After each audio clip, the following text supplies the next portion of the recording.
We go. All right, Maureen, I got 2 o'clock Eastern. Is it okay if I go ahead and get this party started? Let's start this party, Stephen. I'm so excited. Welcome. Thanks to all of you for tuning in.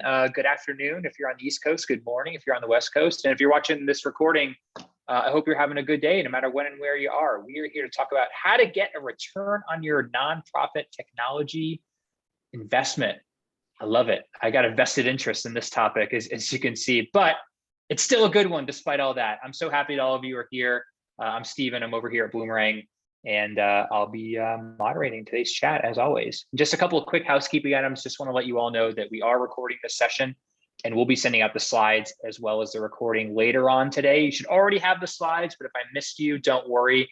I'll send those out again with the recording later on this afternoon.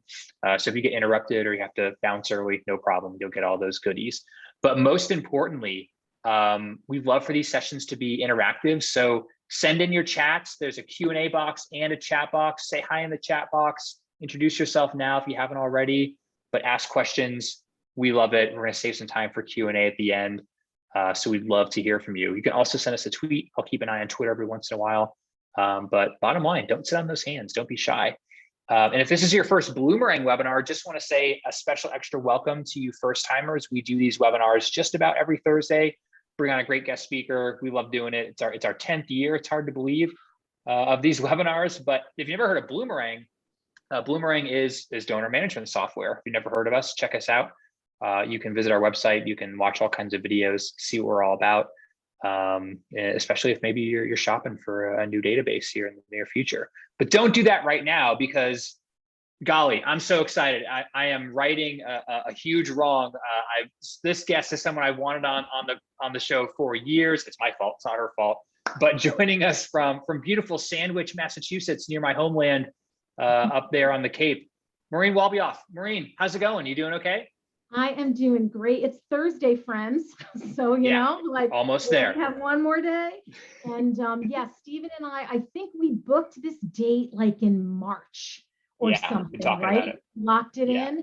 And as the day got closer, I got more and more excited. And so I'm ready to bring it this afternoon for sure. I'm so excited. You're awesome. I've been reading your LinkedIn posts, catching your Facebook Live videos that you do on Fridays, right? You're still doing those. Accidental Techies.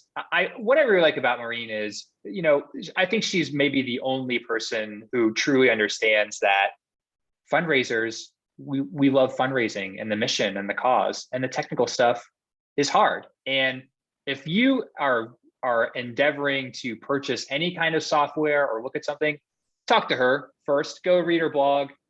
She's got awesome resources. She makes recommendations that are always really, really good.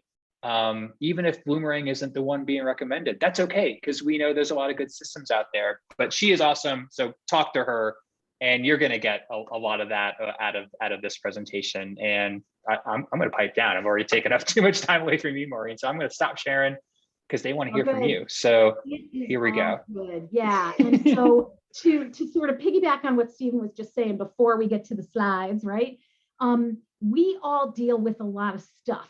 Every time we turn around, somebody's bringing another piece of technology, something that generates data into our organizations. And so it's not optional anymore. And, you know, I started way back working inside a nonprofit in 1991. So think about that, 91, coming up like next month, October, be 30 years since I started working inside a nonprofit organization. And I remember when the fax machine came, and it was a big deal, right? Remember faxes?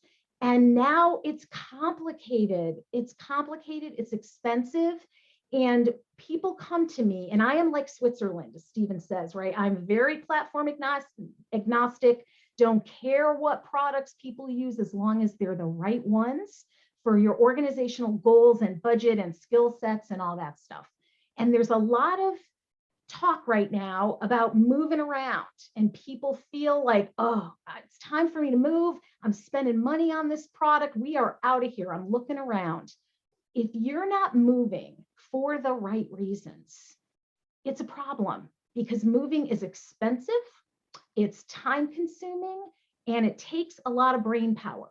So the thing I want you to remember is you can change a lot about your experience of your systems without moving. So we're going to talk a little bit about that today. So let me share my screen and we will get rolling. All right. Remember, getting a return on your investment, there's a lot of different places you invest. You invest time, you invest people for training, you invest money and budget, data stored in there. So there's a lot of different investments we make, but it's a little fuzzy how we actually get a return on those things. So we're going to talk about all of that. It's going to be a lovely low-tech conversation about high-tech stuff. So yep, this is me. I've been doing this for a long time. I've made many mistakes. I've had to figure stuff out on the fly, just like you. So I can picture your office or your home office and the end of year, it's like starting to get over your skis just a little bit and all that planning. So yep, we're here on behalf of the fine folks at Bloomerang. So let's start with a question. We have all thought this. We're paying a lot for a nonprofit technology, and a lot can mean different things for different organizations. But I just don't know if I'm getting my money's worth. My executive director asks, maybe my board asks, we getting an ROI at budget time? How much are we spending on this stuff? Is it worth it? And we don't have answers.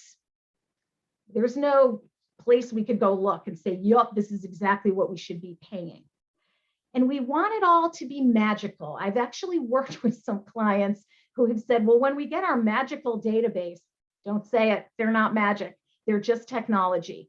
We want them to be magical, and this is the experience, right? We pick it, we move in, and it should just work. And that takes planning and agreements and sometimes a division of labor. The reality for us is really different. Like, I've got all these things. I have no idea whether I'm using them correctly. I'm not formally trained. I get good ideas from webinars like these, and I try to execute on them. But I don't really know if I'm moving the needle, raising the money, engaging the supporters in a way that I feel comfortable and confident that, yeah, we got it. Common signs that you're not getting a return on investment. And I see these in big organizations, little organizations, new, well-established, all across the board. The list of things you want to do with your technology, nothing changes about that list. You never cross anything off. You add things to it. Wouldn't it be great if we could tweet through our tool, whatever, but you just hear no all the time. Or you tell yourself no. Tell yourself it's going to be too hard. The second really big sign that you're not getting a return on investment, you don't know whether you can trust your data. You run a report, you run a query, and you're immediately second guessing. Or you want to start, let's say, a new donor welcome series, and you don't have a lot of confidence that your data is actually going to be able to serve up just new donors. So you don't send a welcome series because you're afraid some existing donors will be welcomed inappropriately. Stops you in your tracks. All starts with data. And thirdly, you're living with a lot of complicated functionality workarounds. So system does X, we need it to do Y. So we sort of hack around and we make up some weird way to use address line 2 inside our database. And before you know it, it's kind of messy in there because we've needed to force a system to do something that it wasn't designed to do in the first place. So you may have one, more, or all of these symptoms. The good news, though, is there's stuff that we think we need to get a return on our technology investment that we actually don't need at all. We don't need a big technology budget. You don't need to be spending $5,000, $50,000, $500,000, whatever it is, to fix stuff or to get a return on your investment. You do not also need digital natives. So you probably can tell kind of how old I am based on 30 years working inside and alongside nonprofits. You don't need a bunch of 20-year-olds. They can be helpful sometimes, but you don't have to have these volunteers or kids inside your organization, youth who can just elbow you out of the way and make it happen. We can do this. We can drive cars. We can set alarm systems in our houses. We can use, smartphones. We can figure this stuff out. And you also don't need formal training. Don't need to be a nerd or a geek or a tech wizard or any of that stuff. There are just 4 things actually that you do need to get tech ROI. And I want to introduce you to these 4 things right now. Number 1, you got to know what you have. You have to understand what's in your tech stack, tech ecosystem, tech stack, the systems we use, however you want to bundle them together. Someone, preferably more than just one person, really has to sort of know what all you have, because your marketing team could have added something a year ago and you sort of knew it was coming, but you don't really know what it is or how it's connected or how it's used. Our systems inside our organizations, our mix, is very organic how things sort of show up and fall away. And so it's sort of unmanaged because people, we trust our teams, we trust our peers, and we trust that they're going to figure out what systems or tools or apps they need to get their work done. Those things get bolted on, and it can get a little chaotic very, very quickly. So my advice for you here, low tech, take an inventory of everything you're using. You may find, wow, we've got 3 tools that could send email. That doesn't seem like it's going to get us a good ROI. Maybe we want to, tighten it down and just use one email tool. Survey tools, another thing that I see folks paying for multiple systems. Event registration is also another culprit where people just have a bunch. Sometimes we use Zoom, sometimes we use Eventbrite, and all that stuff is okay, but you got to know about it. You have to be able to look at everything, both individually and collectively. So you're going to take an inventory of everything you're using. And then I want you to think about your organization's strategic goals. So let's imagine that you are a food scarcity organization, right? You're a food bank, or in some way you help with food scarcity and hunger issues. What are your organizational goals for the next couple of years? Do you want to get more donors? Well, yeah, everybody does. Do you want to grow your sustainer program? Yep, we want to do that. Do you want to do some peer-to-peer fundraising? And that's a goal. Like, we want to start fundraising differently. Maybe you always had a walk, and because of the Great Disruption, which is a wonderful term that I just read the other day, the Great Disruption of COVID-19, maybe you can't do those physical events anymore. So you've got to look at your systems and make sure that they can be used as tools to help you meet and hopefully exceed your organizational goals. Everybody needs a database. Everybody needs an email tool. Everybody needs a couple of things, but are you using them to actually move your organization forward, grow without needing to add staff? All of those promises that technology brings to the table, but as users and owners, we've got some serious responsibilities. If you feel like, geez, I don't really know what all this thing does. Maybe it does one thing, maybe it looks like it does 5 things. Turn to your software partners, set up a meeting with that person and ask them, so what exactly would Kindful fundraising forms do for me, for example?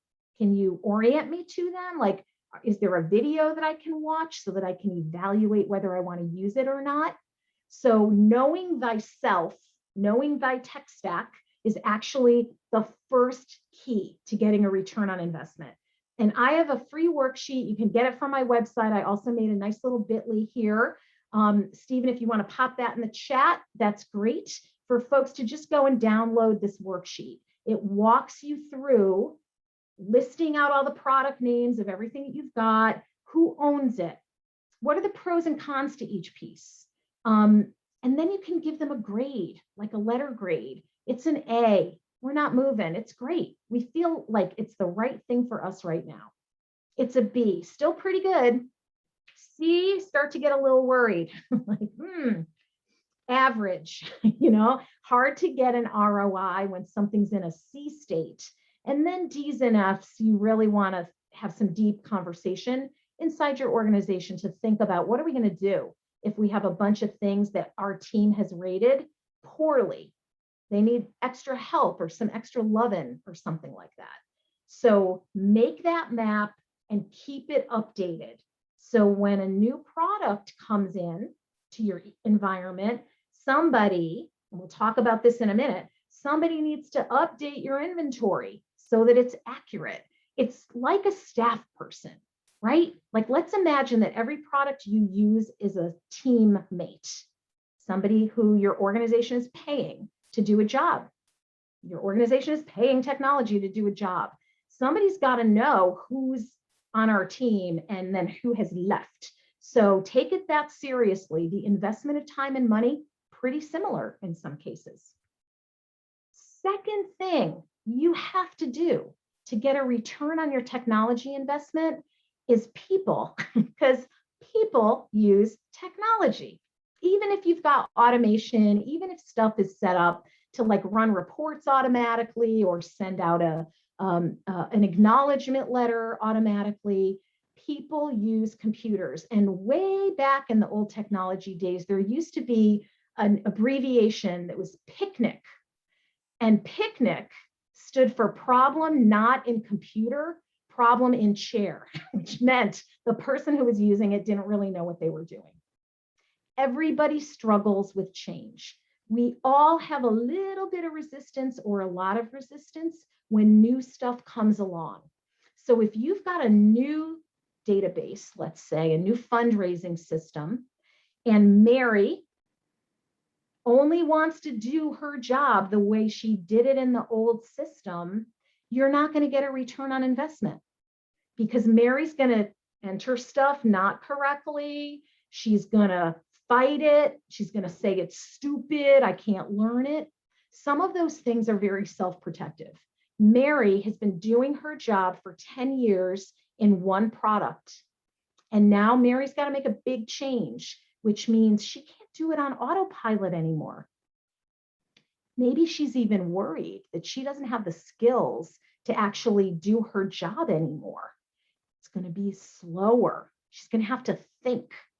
It's going to take longer for her to do things because she does not have that 10 years of experience feeling comfortable and confident using a product. So Mary deals with that by being either overtly or covertly resistant. Everybody's going to struggle with change. Your change may have happened 3 years ago. People are still talking about it. Can't let it go. So you got to remember that people resist change, and that's okay. You still have to bring them along. Mary doesn't get to not make that shift. Your team needs training and support. They don't need just a login and thoughts and prayers, right? Which is what we do, especially if we're onboarding someone who is, let's say, under the age of 45. They figured out how to use Amazon and apps and all kinds of stuff. Here, I'll give them a key to the door, and they should be able to stab their way around and figure it out. They probably can, but they probably won't figure out the most efficient and effective way to do a thing because they're making it up. This is how I figured out how to do it. So when you're thinking about your people and your technology, you might want to think about who needs some training, who needs a refresher, and be okay with them taking a little bit of time to do some self-directed learning or some formal training with your software partner. The final thing here with user adoption and support, and I see this all the time, is let's say Mary is your data entry person. She does batch gift entry. She runs those acknowledgement letters. She runs some reports. She makes sure that the data is clean inside the database, all that good stuff. And you decide you're going to change products. And Mary used to go 1, 2, 3 to do things. And now Mary, who had no input into how to do this task, now is told it's ABC. And it makes no sense. And it's hard. And it's going to rile Mary up. And it's going to get her resistance dial turned way up. Nobody asked me if this was an easier way to do this. You've probably heard this. Maybe you've even said it in change-based situations around technology inside your organization or even at home. So my piece of advice here is if you've got end users who are good at their jobs, get their input. And you don't have to do that just when you move. You could do that right now. You could say, Mary, I would love to get your suggestions of how we can improve our batch gift entry process. What do you need from me? You need a couple of hours? Do you need some time with our software partner? How can I help you come up with some ideas to do your job more efficiently? The other thing this does is it can free your team up to do higher level work. If Mary's doing a super manual thing and suddenly it doesn't have to be so manual anymore, Mary maybe could actually steward some donors. Or maybe Mary will have time to run some super fancy reports that she never has time to run. So this is a big deal. People use technology. They are a huge key to you getting a return on your investment. The other thing I want to say here about people is the J curve. And this is a thing, a syndrome, a reality that has been around since the 50s. Japanese car manufacturer, I believe it was Toyota, the chief operating officer in the 50s, developed this model that is true for all of us, and it's called the J curve. And if you look at the blue line on the screen, you can see that sort of looks like a J, right? Like a funny J. Anytime we make a change, current state, we look at that blue line, current state, and then we look at the red dotted line above it. If you switch technology, if you change a process or a business practice, we think the payoff is immediate, right? Like, oop, I just moved into Bloomerang. Life is going to be grand. Zip, we're going to go right up to that desired state. That's not what happens. What happens is we have this period of disruption, right? This low point in the J curve where it takes longer. It's really hard. You might need to cut your team some slack as they're learning something new. And it doesn't have to be as big of a something new as a software change. It might just be a slight tweak, period of disruption. I've heard other people call it the trough of despair, where it's just like, oh, I thought we moved, or I thought we started doing it this way because it was going to be better and faster. It's worse and it's terrible. You have to be patient. You have to model being a coach, and you're going to wait so you can see over time. Eventually, you start to see some tangible benefits. Usually, I see this happen at about week 5. Make a change, first 4 weeks, slog, hard, terrible, lots of complaints. Suddenly, people start to get it. It's not quite as rough. They can do some things without checking with training materials or checking with somebody else. And all of a sudden, you're back. You're at the desired state. Think about the last time you drove a car that wasn't yours. In your car, because you're in it every day, you know where the radio is, you know where the emergency brake is, you know how to turn on the bright lights, you know how to use the wipers. When you're in a rental car or driving somebody else's car, you fumble around, like you're parked by the side of the road. Like, wait a minute, how do I turn on the brights? How do I get the back window wiper to work? That is the J curve. So if you're in transition, people are changing responsibilities, or you're making a big switch in a system, you want to know that this is coming and calibrate your expectations accordingly. Be nice to your people. They're learning something new. Adult brains don't learn new things that easily. We got a lot of stuff up there that we got to make room for the new. So have a nice friendly face and be supportive of your team. Then they're really going to be into using your technology. Return on investment through the roof. Third thing, back to your technology inventory, mapping your universe of all the stuff you've got. I'm going to encourage you, instead of managing and overseeing each component separately, that kind of has some benefits, right? Like the MailChimp expert going to manage MailChimp, that's great. But really, all of these pieces come together and they need to work together. At least they need to not fight each other or be used at cross purposes. And that can cause friction within our teams or between teams. I've seen it.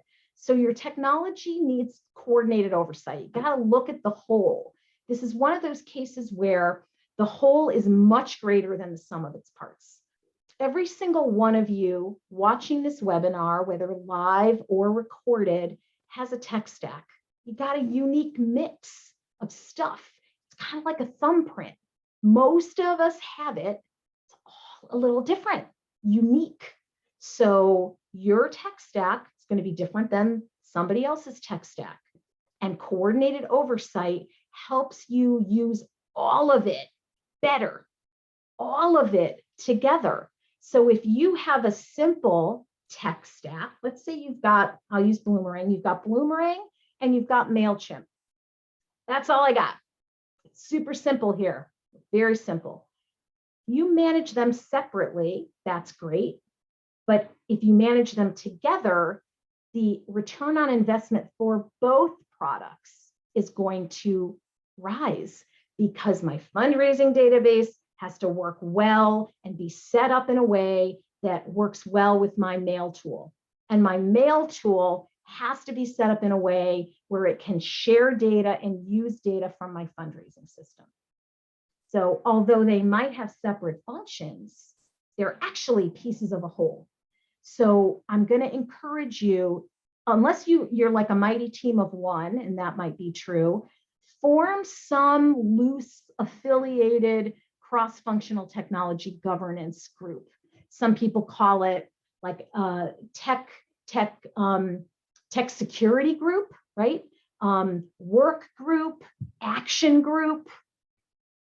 Doesn't have to be formal, but you want to get enough people who know enough about each of your components that you could come together and kind of talk about your systems holistically. You probably have a long list of things that you're trying to get to, right? Man, we need to set up this, we need to set up that. We've got problems here, we've got an opportunity there. Much better to have a team of people look at all of that stuff every couple months and make some organizationally based decisions, not team-based decisions, although it will affect a team-based decision, and not decisions that are at cross purposes from each other. Well, if we do this with our email tool, it's going to mess up our fundraising tool. Too bad, you know, that happens. So if you can get together every other month and just start talking about your systems, what's working, what's not working, what vendor relationship is really solid, what's feeling a little frictiony, or like we've got opportunity to improve it. When do we need to set a budget for all of this stuff for next fiscal year? Let's all talk about it. When do contracts get renewed? All of these things happen now in an unmanaged way in most organizations. Much more powerful, much easier to get a tech return on investment if you are managing things in a collaborative way. And you might also want to take this last step of formalizing system ownership amongst different members of your team. Let's think about what that actually is. So there's tons of different models of governance, and you don't need anything fancy, trust me. So you're going to form some kind of a working group or a users group. You're going to make agreements about your priorities. We actually are redesigning our website. So that means we've got to update our email templates and we got to change the look of our donation forms. Those are priorities because our new site's going to go live in 2 months and that stuff has to match. Other things can wait. monitoring that full ecosystem, meeting regularly and communicating out to the rest of the organization. Hey, we had our quarterly meeting. These are the things that we decided. These are the people who are going to own different things. System owners, sometimes a system owner is like the person whose budget pays for that product. So director of development, VP of development, philanthropy manager, whatever title you have in your org, if they're paying for your fundraising system, then they are going to need to be part of this working group. And because things are complicated and they change pretty quickly on the technology front, it's really great to be able to then, email your team and say, here's the notes from our meeting. And hey, here's a Google Doc parking lot that we set up that we want anybody who's got issues or ideas about our technology, you can put them in here. And then when we meet every other month or 3 times a year, we're going to look at that list and we're kind of going to take some action on some things. Because your team, if they've raised problems for 2 months, 2 years, whatever, they stop talking about it. They stop trying to make something in your technology happen or happen more easily. And your return on investment goes down because people think these are unsolvable problems. Why am I bothering? I'm just going to muddle along at a very low level. So this kind of gives your whole organization the opportunity to say what they think or what they need or what they want. And then from a whole organization perspective, your work group gets to prioritize or make recommendations. Way easier to do that in a group than if it's just one person and you're sort of making decisions in a vacuum. That's a little tricky to get right. This is my favorite section, even though I am not a database manager, but data is so important to return on investment. So using your data effectively. And I know, user entered data is not going to be clean. Sometimes they put 2 first names in the first name field, 1 name in the last name field because it's a joint family gift or a couple gift or what have you. It's going to need cleaning, always, always. So if your data is, a hot mess, you might want to prioritize starting to clean it up. Your data is pretty good. You want to start using it. So if it's dirty, clean it. If it's pretty good, not perfect, because it's never going to be perfect, start using it. I hear this every day. We want to be a data-driven organization. And I say, okay, so what data are you collecting and reviewing regularly? It's just aspirational. We really want to. We've got a ton of data. We collect a lot of information, but then we don't really know what to do with it. We're not really sure what we should be looking at, and it feels too complicated, and forget it. Forget it. I'm just going to go with like number of gifts, number of donors, keep it simple. Tech ROI means paying attention to the data that's coming in and taking action based on the information that your technology is serving up to you. You've got to define some starter set of KPIs. Boomerang, I'm pretty sure even has blog posts or guides about this. Here are the metrics. Start with like 5 that you should be paying attention to regularly. Invest a little time or money in getting dashboards or some data visualization. People love to see like the run charts or the circle getting filled in. And I know inside a contact record in Bloomerang and even in your dashboard, you've got access to a lot of these things. But are you formally reviewing it, talking about it, and making decisions? Or does it just feel nice when you log in and you're like, hey, we're 87% to our annual fundraising goal? Got to take it a little step further. Return on investment turns on this data stuff. And importantly, not only like making decisions based on data, but using that information to level up your supporter engagement efforts. If the messages you're sending out are for everyone, they're not really for anyone. if the donation forms that people see are so generic that I don't know if it's your end of year campaign or your regular evergreen donation form. It doesn't look like the piece of direct mail you gave me. So I don't even know whether I should make a gift because I don't want to do it wrong. These things are all important. So you can use information about audiences, people's interests, the things about your mission and programs they like to fund. And you can use that data to actually make it easier for people to give. It's kind of like supporters all want to be seen. They all want and expect that you are paying attention to every single one of your donors every day and what they do and don't do. It's an expectation, not super realistic, but you can build using data and the technology you have, I'm quite sure, you can build out a high touch, what feels like a one-to-one experience with your supporters, but it's really a one-to-many. It's me and everybody else in your database like me. And each one of us thinks, oh, they're paying attention to me. I'm a cat person. So I get cat pictures in my donation forms and in my email messages. Stephen might be a dog person and he gets dog stuff.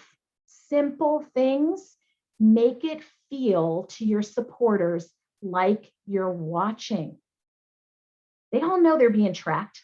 They all know you're collecting all this juicy data about them. If you don't use it to deepen the relationship and let them know you're seeing them and you recognize and appreciate what they're doing, tech ROI in the tanker, down in the tanker.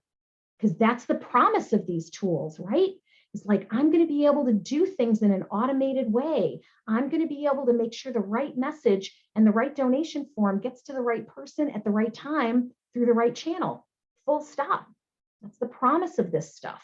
I won't have to add staff when my sustainer program grows. That's right. That's right.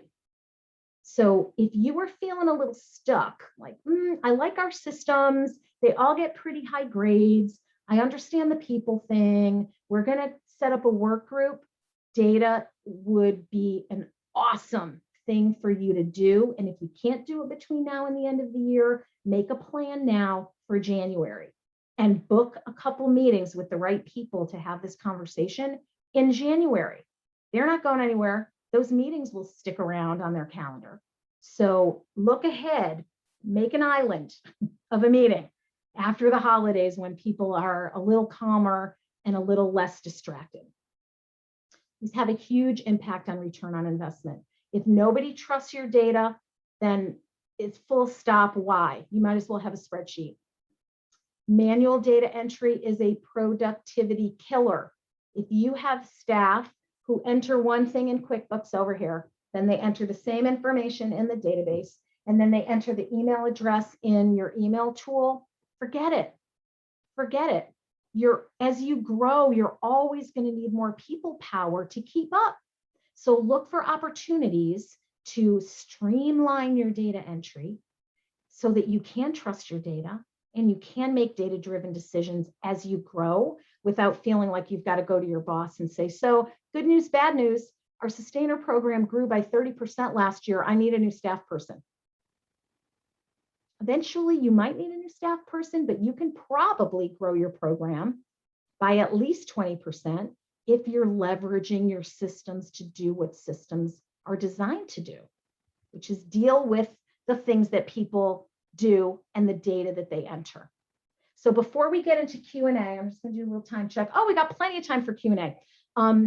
My pep talk for you is manage your systems collectively. Think progress, not perfection, my friends.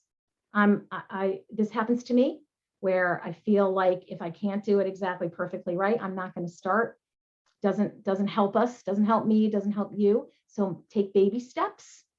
Avoid shiny object syndrome. We've all had this experience where like a board member or executive director comes running in, or they forward an email or something that they got. Look what they're doing.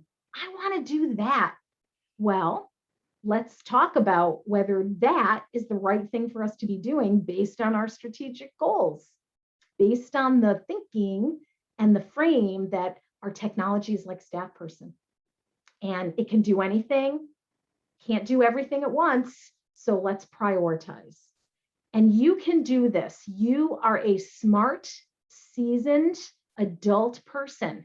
So even if you think like, oh, don't make me learn how to use another system, or I'd really rather not, you can do this. If you can prioritize things, if you can track budgets, if you can set your team up for success, if you can manage and grow a healthy, trusting relationship with your software partners, that's all you need.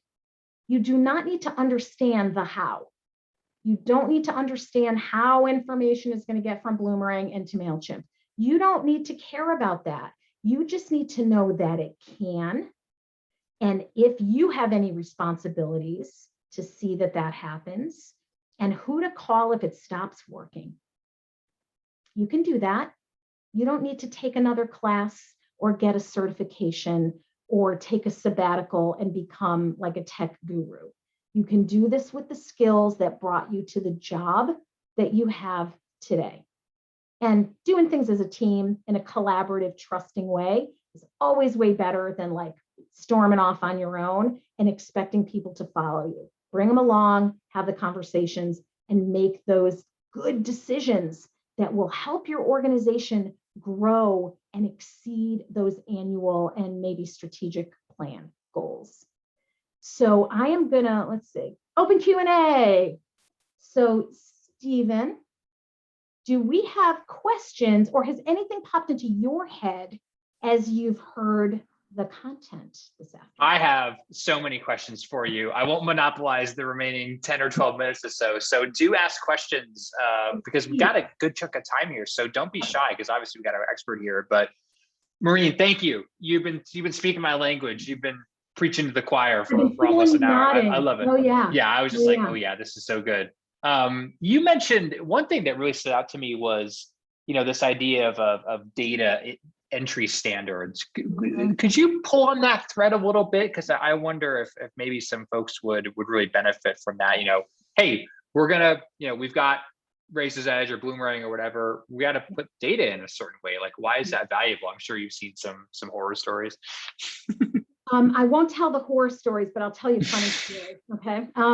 So what usually happens is nothing's written down in somebody's head, right? Who's done it for however many years, and they know it. And if that person wins the lottery and runs off to some well-funded lifestyle in Aruba or something, they're going to take everything with them.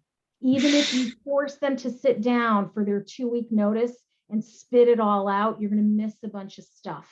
So that's one of the risks of not having documentation. Another risk is that you can't give corrective action. You can't give feedback to people if there's no standard. So Mary enters it like this, Bob enters it like this. You prefer the way Mary does it. You can't go to Bob and say, so I need you to do it like Mary does it because it's better. Because you don't have a leg to stand on. Bob could be like, I'm going to keep doing it the way I'm doing it because it works for me. So having documentation is helpful. And what we try to do is actually, we know that many of our business processes, if we wrote them down, we'd be a little embarrassed. Be like, they're a little wacky, like then a carrier pigeon comes in and does this thing. So we don't document it until we can perfect it. And what I'd say is document what happens now. No matter what. Cool. And you can do that with have somebody just record on Zoom themselves doing a task, screen share your desktop, and just start to make some little videos of how to do things. At least it's there and you can use it for training purposes. It can be messy and gross, but starting somewhere is really important. Well, I love the video idea. It's like, yeah, this is how we do this, run this report, or this is how I update the website for this page. That's a great idea. That's super easy with Zoom now, right? You're all doing on it. Zoom. Yeah. Speaking of ROI, here's one from Abby. KPIs, key performance indicators. What do you think is good there? Is it, dollars raised, I suppose is good too, but what are some other things you've seen, like maybe hours saved or lifetime value, or what do you think? What should people be looking at and measuring? I like to think of KPIs in three buckets.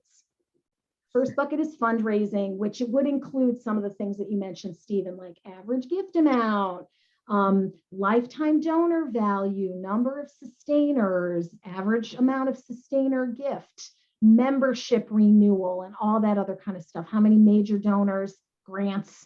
So KPIs in fundraising or revenue, we pretty much know which ones we could pull from there. And then the second way I think about KPIs is marketing. So how many people are on our email list? What's our average click rate?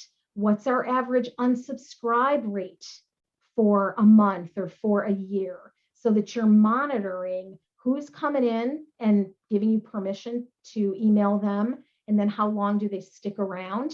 Two things there are really important. One is that your ability to fundraise, to grow the number of donors that you've got, I find is directly related to how big your email list is. So Stephen, I don't know if you agree or disagree. Yeah, that makes sense.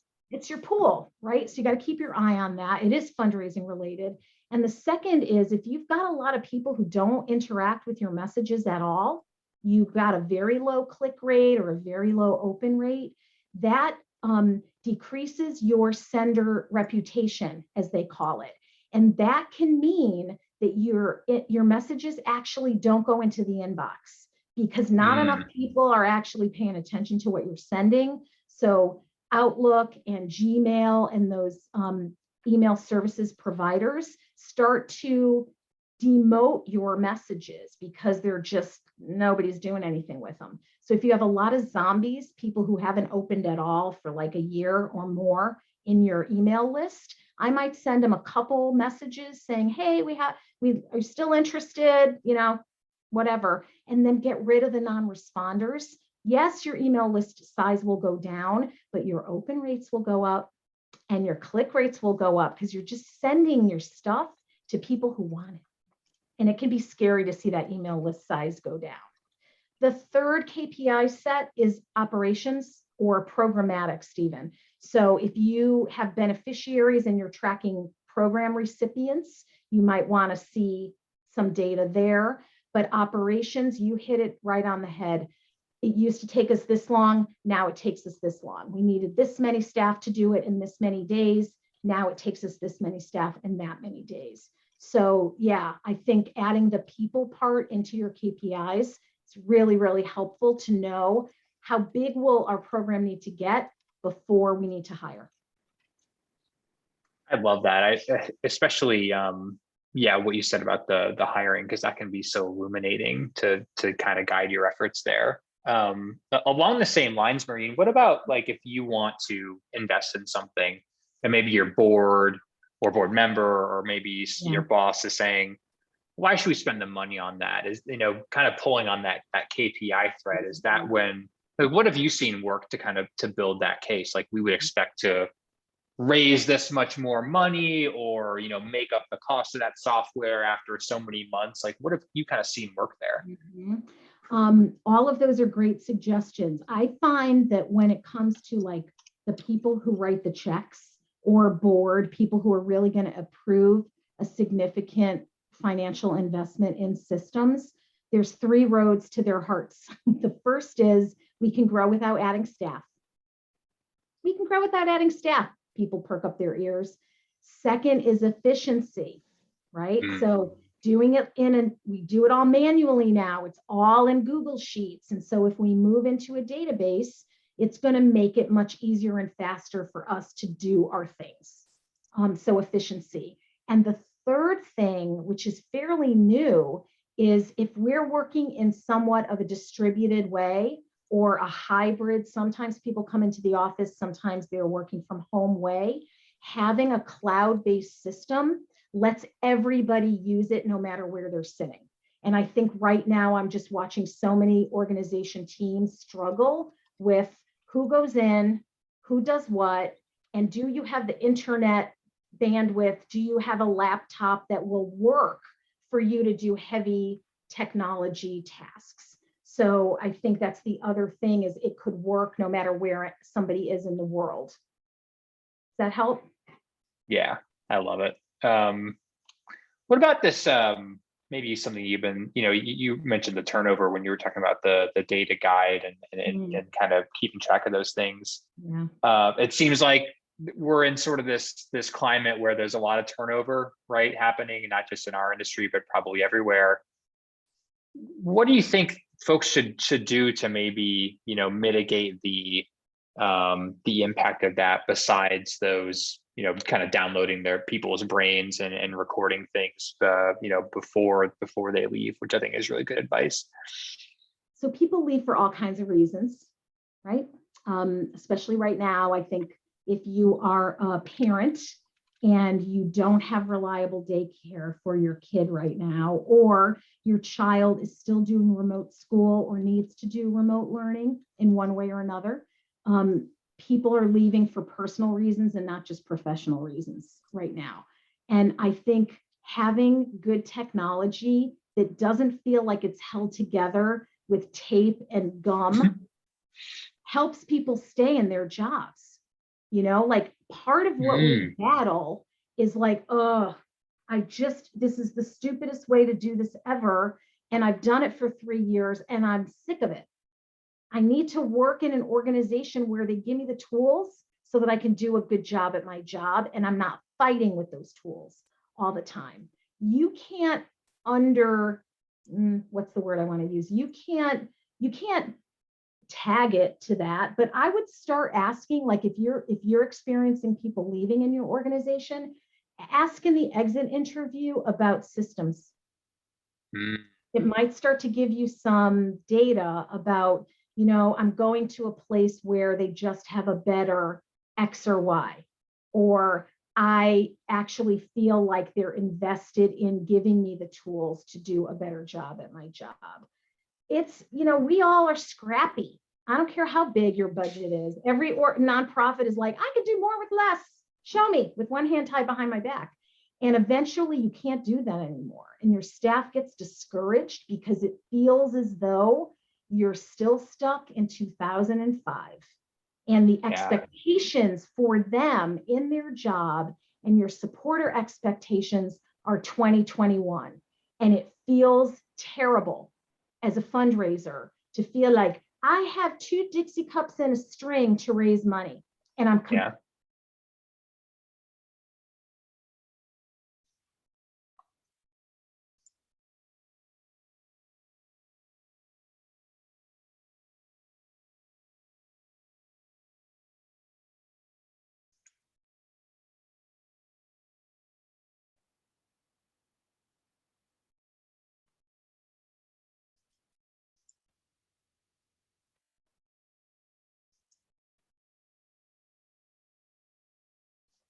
Marina, are you still there? Can you hear me? It looks like you froze up. I'm not sure if anyone else can still see or hear her. Chat in if you can still hear her. If it's not just me, we'll try to get her back if so. Okay, I'll try to get her back and connected. She's about to say something really brilliant. We'll wait for her to log back in. I'm sure she will. Sorry about that, folks. Oh, we're so close. There she is. I'm back again. It booted me out and started me over again, but at least I'm here. So sorry about that. That's okay. You were just about to make a brilliant point, and I was like, "Oh, dang it, she was on." Oh, okay. Melissa, something. Thank you. You can hear me now. So, I think. Oh, I think she froze again. Did she freeze for you all too? Oh no, something's going on with Cape Cod internet today. Let's see if she comes back again.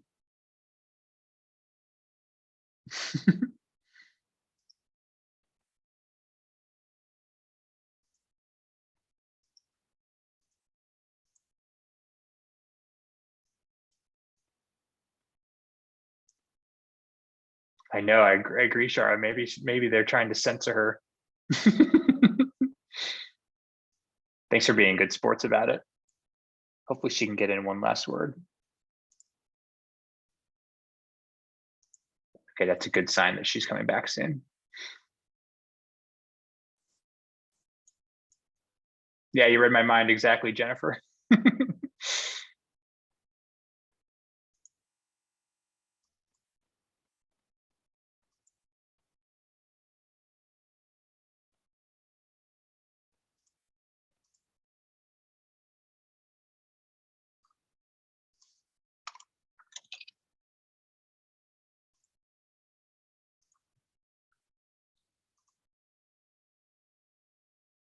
Give her one more minute.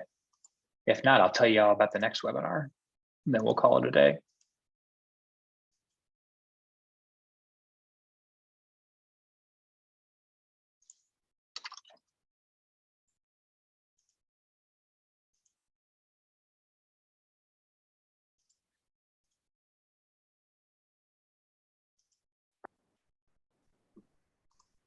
Hi, I'm back. Hey. My internet went completely down, so I gave it a second. I'm sorry. And here we are, no problem at all. So got a couple more minutes. I wanted to make sure that I came on back in case there was more to talk about. Well, I love what you said about investing in tech as being kind of a employee retention play. I think that's awesome. I've never actually heard, you talk a lot about like pay and benefits and self-care and all that's good, but I think you're right on. Honestly, Marina, the last question I was going to ask you, and I was kind of saving it for last, is, you've got your finger on the pulse of all this. Could you get out your crystal ball? Like, what are you kind of seeing in terms of tech and adoption of tools, or what do you think is going to be the next big thing? I'll put you on the spot, but what's your crystal ball prediction? Let me dust that crystal ball off and see. So I know, I saw it in the background. I think there's like two trends. One is that we're seeing a lot of consolidation in the market of individual products. So what used to be, 6 products, now one company has sort of bought all of them or bought many of them. And I'm starting to see that sort of shake us up a little bit. Like I thought I was working with X company, but now it turns out they were acquired by Y company. So that's one thing. So just I would tell everybody who's on, just go to your software partner and ask them, like, you making any plans to make a move or buy anything or be acquired? They might not tell you, but it's worth letting them know that you're paying attention to that. And the second thing that I saw start after the pandemic really hit in the summer, so about a year ago, everybody used to want an all-in-one. Everybody just wanted to log into one product. Let me just go in and do it. And what I'm seeing now is that's not a great fit for about 80% of nonprofits, that actually having the right database, the right heart of the body, and then the right other products plugged in, that's sort of the way that I'm seeing organizations of all different sizes kind of move to is, all right, I got to have the right database, but then maybe it doesn't do all the stuff that I need, and I'm cool bringing other products in as well. You say that makes sense. I'm curious. Absolutely. Oh, 1000%. Everything you said is spot on, from kind of my catbird seat. And that question should be well received, by your vendor. If it's not, or if they don't answer, that's kind of a red flag, right? So that's right. That will tell you something. So we love it. Ask us if you use us. We don't mind, but I love your advice. This is so cool to finally have you. I'm so glad I reached out and made it happen. Actually, I think you reached out. So this is really fun to have you. Thanks for doing this. I know it's a busy time of year for everybody, so it was nice to see a full room as well. Where can folks get a hold of you, Maureen? Where should they go? Facebook Live? Tell them about all that stuff. Sure. So 2 things. One is my website is meetmaureen.com. So you can find me there, meetmaureen.com. And then here we go. We can see it on screen. And then every Friday afternoon at 12:30 Eastern, I do a Facebook Live where we talk about a topic like this. Often I bring people on. So Stephen, I gotta circle back with you and get you to come on sometime before the end of the year. And we talk about a topic that is practical and real for nonprofits of all sizes and missions. So you have really good guests. those are Good really deal. good conversations. They always pop up my Friday afternoon. So Well, definitely check those out. And yeah, if you get like 20 cancellations, I'll come on, Maureen, if you gotta scrape the bottom of the barrel. But Stephen, don't be silly. I will always make room for you because I love to hear you speak and expound, just like you're interested in hearing my 2 cents. I'm right back at you. So what this I was say fun. to everybody, it's Yeah. so fun. Please don't be a stranger. And I think this kind of webinar series, Stephen, so useful, so helpful, and I'm just grateful on behalf of our industry that you take the time and initiative, and it is a significant amount of time to actually present these things. It could not be I more love helpful. it doesn't feel like work to me. I feel like I hit the lottery convincing them to let me Whoa. do this. This is That's fun. great. Good. Um, Well, you and I will Good to keep have a talking fellow New Englander on too. So thank you. next time you come over the bridge. I'm the first exit, so I will. we can meet up for coffee or something. That would be fun. We'll do it. Well, hopefully you all can join us next week. We're going to be talking about grants. My buddy Rachel Sachs is going to join us. So next Thursday, 1 Eastern, almost exactly 1 week from now. If you can't make it, that's okay. Register anyway, because you'll get the recording, just like you're going to get the recording of this session. So just keep an eye in your email inbox for the slides and the recording from today. So we'll call it a day there. Thanks to all of you for hanging out. I know it's a busy time of year, but hopefully you have a good rest of your day. Have a good weekend. Stay safe. And we will see you hopefully next week. Bye now.